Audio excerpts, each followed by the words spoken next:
এখানে তো কেউ নেই। এটা কি করে হতে পারে? মনে হচ্ছে আমার নেশা হয়ে গেছে।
তোমাকে আমি যেরকম বলছি সেরকম করো প্রকাশ।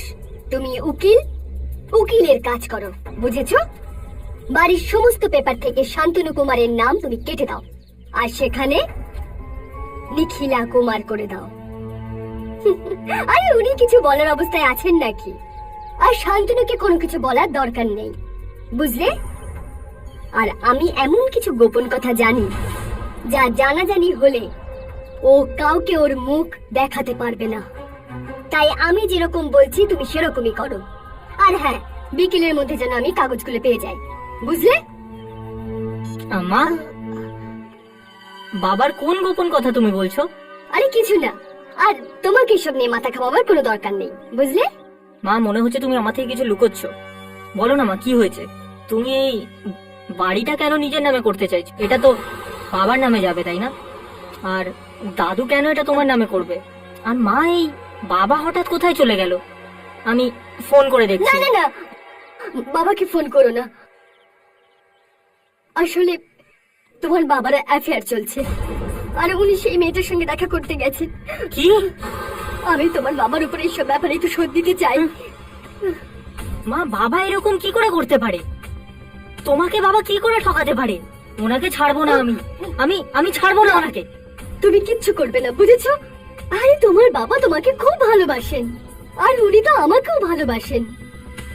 ওনার এই অন্যায়টা, ওনার ভুল ভেবে আমাদেরকে ক্ষমা করে দিতে হবে। আচ্ছা যাও, তুমি দেখো দাদু কি করছেন। কাগজগুলো আজই দাদুকে দিয়ে সই করাতে হবে, বুঝতে পারছো তো তুমি? মা, এই বুড়োটা যে কবে মরবে আমি বুঝছি না, হয়রান করে রেখে দিয়েছে পুরো।